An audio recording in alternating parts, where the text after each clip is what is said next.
Hondo yamaititi nachangamire is peaceful. Sisi vaMadamboss yaramba yoenderera mberi apo maititi vazonyora vakati aiwaka ini ndiri one bandit raibhukwa riri mujere, iwewe zvako keresenzi yapeaceful wetuchembere woti ungandipedzera dodibaira linki iro uvhote unyerere ndirizi kuinfluencer ini.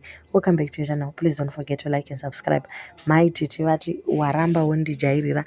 Ivo vakatanga kunetsanana naMadamboss apo vakakriticize GoFund yake vachiti ivo vari kuita zviri nani zvekuburitsa Oscar pambuka mujere. Saka sister yacho yakabva yaiuya kuzoresponda kuti aiwaka ini ndini ndaita GoFundMe, hapana need yekupindira iwe wakadyiwa natinashe usingazive mapension, wakakonwa kuverenga fine print yemacontracts akasainwa nemukomana uchifunga kuti maybe ane mari asi aiwa ipension wakadyiwa wakapera, saka ndichakudzosera mujere. Maititi vati aiwaka hanzi ndokudzorera mujere kunge ndiye akambondiisamo ruvhumuko rwemhando yepamusoro-soro.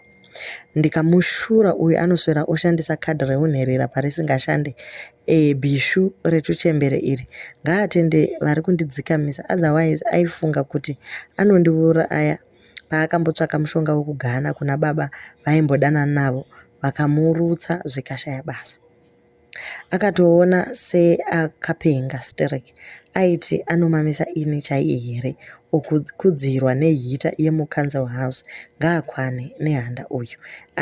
Tabva tatoziva kuti sister changamire is peaceful ava vanogara imba yekanzuru, havana chavainacho ikokoko uye vanobata apo neapo vachitsvaka maboyfriend. Nyaya dzacho dziri kubuda dzese vedwe kana chaida chaakukusema tichadzinzwa dzese tinei tiri pano.